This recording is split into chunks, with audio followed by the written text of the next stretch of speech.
Bonjour, nous continuons le Pérec 52 du Tanya. Nous sommes la veille de Rosh Chodesh, Sivan 5781. Alors, on continue. Alors, ce qui va se passer, on rappelle. Il y a les sphères du monde de Hatzilut qui s'habillent dans la Malchut de Hatzilut. La Malchut de Hatzilut descend dans le niveau de l'intellect du monde de Bria. De là vient la Gemara, nous avons dit.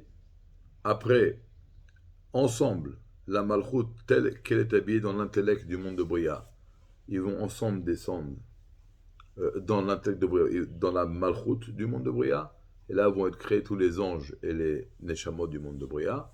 Maintenant, on continue.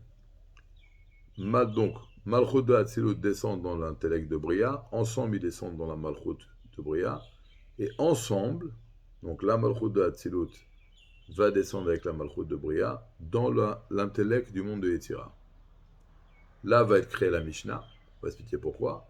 Et ensemble, ils vont descendre dans la Malchut de Yetzira. Et là vont être créées tous les créatures du monde, les anges, etc., les Neshamot, du monde de Yetzira. Maintenant, pourquoi la Mishnah a un rapport avec le Yetzira? Yetzira, c'est là où résident les sentiments de Dieu. Les sentiments, c'est la bonté et la rigueur. Quand je dis sur une chose, c'est quoi la Mishnah? La Mishnah, elle n'explique pas comment la Gemara. La Mishnah, elle donne un cas, elle dit c'est patour ou chayav. Quitte ou coupable, kasher ou pas kasher, mais interdit ou permis. C'est la halakha. La Mishnah, c'est comme la halakha. C'est quoi la halakha? Si je dis sur une chose qu'elle est permise, donc c'est de la bonté parce que je permets, grâce à cela, qu'elle ait une élévation. Si j'interdis une chose, je la repousse. Donc c'est de la rigueur. Donc ça, c'est lié avec les sentiments. Ça, c'est le monde de Yetzira.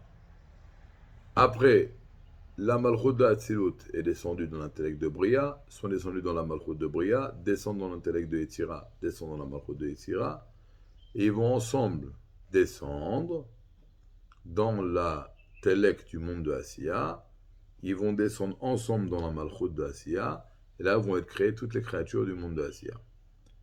Et dans le monde de Asiya, de l'intellect du monde de Asiya va venir le Chumash. C'est l'action concrète, les histoires, au sens propre du terme. Maintenant, c'est très très important de comprendre pourquoi on répète à chaque fois qu'il y a le Malchut de Hatzilut, la royauté de Hatzilut, dans lesquelles sont habillées les sphères de Hatzilut, dans lesquelles sont habillés le Créateur lui-même. Donc Dieu brille dans la Malchut de Hatzilut. Quand la Malchut de Hatzilut descend dans l'intellect de Bria et dans la Malchut de Bria, il y a donc Dieu qui descend avec. Parce que Dieu, il se trouve dans la Malchut de Hatzilut, qui descend dans l'intellect de Bria et dans la Malchut de Bria. Donc Oren Sof descend. Après, il va descendre dans l'intellect du monde de Yetzira, dans la Malchut de Yetzira. Ça va descendre dans l'intellect du monde de Asiya et dans la Malchut d'Asiya. Ça veut dire que Oren Sof, il est partout. Et ça qu'on dit, ta royauté du monde de Hatzilut, c'est la royauté de tous les mondes. Parce que la royauté de Hatzilut descend dans le monde de Bria, s'habille dans l'intellect et dans la Malchut de Bria. Elle descend dans le monde de Yetzira, elle s'habille dans l'intellect et dans la royauté du monde de Yetzira. Après, elle descend dans le monde de Asiya, elle s'habille dans l'intellect et dans la royauté du monde de Asiya. Mais qui se trouve dans la Malchut? Les Midot. Et qui de Hatzilut? Et qui se trouve dans les Midot? Dieu lui-même. Donc Dieu, il descend dans Bria. Alors, le problème, c'est qu'il y a un habit. Et quand il y a celui qui s'habille et il y a un habit, très souvent l'habit va complètement voiler sur celui qui s'habille dedans. Mais Dieu est partout. Maintenant, puisque dans le monde de Bria, il y a Dieu, et à l'infini, parce qu'il y a Malchut de Hatzilut, dans laquelle se trouvent les Midot de Hatzilut, dans laquelle se trouve Ensof Baruch Hu. Donc Ensof Baruch Hu, il se trouve dans Bria, Yetzira, Asiya. D'accord? Et qui vient de Bria? La Gemara. Qui vient de Yetzira? La Mishnah. Qui vient de Asiya? Le Mikra. Donc lorsque nous étudions la Gemara, bien sûr on parle d'un shor, d'un taureau, d'une vache. La Mishnah elle parle de choses de banales a priori, des choses concrètes de ce monde-là matériel.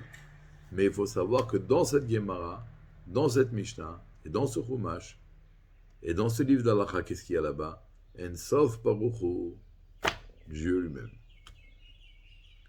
Alors il faut toujours se rappeler de cela, que Dieu est partout, il est seulement habillé, et Bezrat Hashem, Nous continuerons demain le Pérec 53. Une bonne journée, un bon Rosh Chodesh. Et pour ceux qui habitent en Israël, Chazak ve'ematz, Hine lo yanun ve'lo yishan, Shomer Israël. Ce soir, si tu veux, le Rosh Chodesh Sivan, nous arrivons au Har Sinai, Vaïchan Sham Israël Neged Ahar, avec un seul cœur et avec Ki Ish Echad Ubelev Echad, un seul peuple et avec un seul cœur. De bonnes nouvelles.